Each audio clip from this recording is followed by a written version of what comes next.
This episode, really excited to have Phil Edmundson, founder and CEO of Corvus Insurance, a leading provider of smart commercial insurance products driven by AI-driven risk data. Please introduce yourself, Phil, and so thank you so much for turning up. So great to be with you today, and really psyched to talk about what we're doing in smart commercial insurance. So why don't we just kick off, Phil? What is Corvus Insurance? So we use new sets of data to predict and prevent commercial insurance claims. And that sounds kind of up in the clouds, 30,000 feet. So when we take it down, the place where we found the most elegant expression of this is to use new software to analyze the IT security of organizations, and through data science and machine learning tools, increase the ability to predict the likelihood of cyber insurance claims. So what made you come up with this idea? Well, Gup, part of my story is a little bit epiphany and a little bit anger. I thought that we could use data to help brokers and their clients better predict and prevent bad things from happening. And I love the idea of taking on this mission of making the world a safer place. But the reason I say a little bit angry is because when I started to think about it, after I sold my last business and started to dig into all this insurtech stuff, it dawned on me that all of the big brands of commercial insurance, and I won't name them, but they never built any software for me, right? In almost any other business, organizations are trying to build software tools for their customers, but not in my business. And my business is a big business, $250 billion a year in the United States alone. So I set out to build software that could help all of those brokers do a great job, a better job for their policyholders, and through that, to make the world a safer place. So the important thing here is the opportunity for a win-win. So if we can use the data to better predict the likelihood of a claim, we don't just stop by figuring out how to better price and underwrite insurance policies. That might be as far as any conventional insurer would go.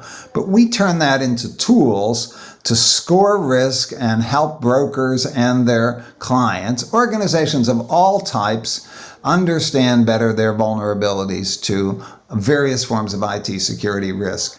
We suffer in commercial insurance from a problem that afflicts, I think, a lot of mature industries. It's sometimes phrased the innovator's dilemma, right? That these big insurance companies really struggle to innovate from the inside. And that, of course, presents opportunities for venture capital and entrepreneurs to reinvent businesses in the startup mode. And that's been super fun. Absolutely. Look, and you're enjoying it, and we're very humbled to be part of your journey as well. Now, look. Oh my gosh, hardly. Hey, no, I want to tell you something, Gup, because you know what? There is no way I could be 1/10 of the way on the journey without my venture capital investors. Wow. There is so much to learn, and there is so much learning to be had, in our case, from a lot of fintech companies where the venture capital industry got engaged perhaps quite a bit earlier than in insurtech, and understanding the languages of the tech industry and the metrics of the tech industry. I had the benefit of a really great co-founder, a tech co-founder, and I think that's part of the magic here, is trying to bring people together who say, you know what, I'm going to challenge myself. I'm going to try to be better at my field, at commercial insurance. And my tech co-founder, he's going to learn all about commercial insurance. What are the key criteria that you think are very important for an entrepreneur to be successful with that VC relationship? Yeah, well, of course, subject matter expertise and mutual respect is so very important, right? Everybody's an expert in some area, right? Venture capitalists are too. So there's no question that you want to find those investors who have taken the time to learn about a given industry, whether that's autonomous vehicles or moonshots or something even more exciting like commercial insurance. So you start there for sure. But there's also a bit of chemistry involved, right? We all gravitate to certain types of people. Some of us like the boisterous, some of us like the quiet professorial. Finding that chemistry, finding somebody that you can relate to who can teach you. We have this great benefit, right, of trying to change the world. And so building together off of each other's strengths and understanding not just the technology, but the waves of growth. What do I want to accomplish from seed round to A round? Yeah. What do I need to accomplish to have a successful B round? If you listen as an entrepreneur, there's a reason why the venture capitalists tell you the formula, because most of the time that formula increases the likelihood of long-term success. As we change the world together, I was quite keen on just sort of getting your views on, for an entrepreneur, what should they be doing to get ready for a Series A versus Series B, and then the Series C, which by the way, 100 million raised on the Series C, so congratulations on that. Listen to your investors because they'll tell you what you need. Obviously, building your team is important. And in the early stages, if you're a single founder or co-founders, maybe you have 2 people, 3 people who start the company, you know that you're all doing some things that maybe would be better if you could afford to have a CFO or a head of people or a general counsel. But you know what? You have to be willing to tolerate a little imperfection. And find ways to move forward quickly. One of the things that I think, I'd like to mention is that I think your business has grown, more than 250%? Is that about right? Pretty well, yeah. We're still cranking along at that rate. I hate to say it, but the awareness of cyber risk has increased. Organizations understand how critical their IT security is today, much more than they did a year ago. And that insurance shouldn't just be about protecting the financial consequences. It should be more. It should be about preventing bad things from happening. How do you maintain that human connection, and how do you build that just to sort of, pass on the passion that you have to the same team? I do what any CEO would do. I meet with every new employee, tell them why Corvus. That's where I usually start. Here's why this company exists. It doesn't exist for me to make a lot of money or for my investors to make a lot of money. It exists because we have a great mission and that there's an opportunity to change this industry, to treat these customers, these brokers, with the respect they deserve by building great software for them. And helping every Corvid understand our mission is the most important thing I can do. You touched on the US market and the market opportunity there. So what are the plans for, Europe, Asia, even Australia?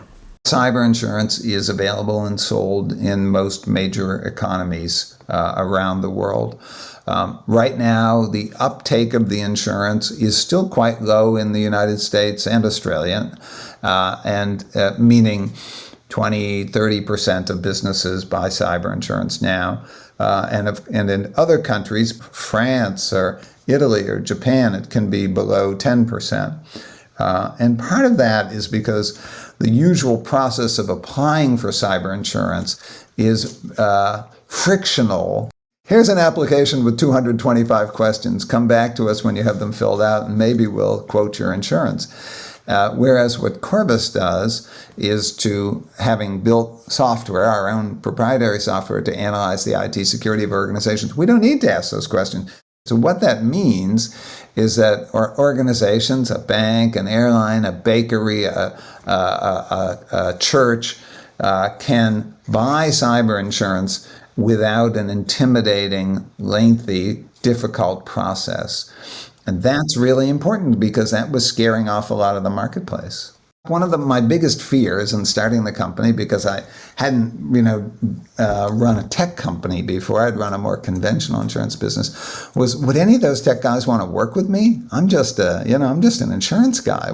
And I learned rather quickly that software engineers are pretty smart too, and that they want a mission too. What's a few points of advice that you would give to a future entrepreneur? Follow your passion, try to be self-aware. Some the sort of stuff we all work on, right? Yeah, yeah. And work hard, and you surround yourself with good people, and it just sounds so obvious, but also looking in each investor, if you're lucky enough to have a choice of investor, is trying to find a suite of investors as you grow who bring complementary skills.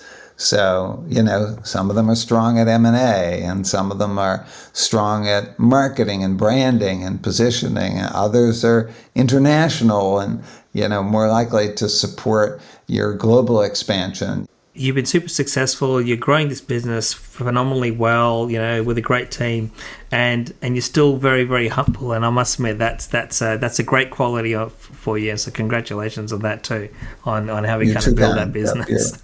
You're much too kind. It's so fun talking about this stuff. You make it too easy, though. If you've enjoyed this video cast and podcast, please share it with your friends and anyone else that sort of just wants to listen into Phil's passion on what drives him, and then also our other entrepreneurs' passion.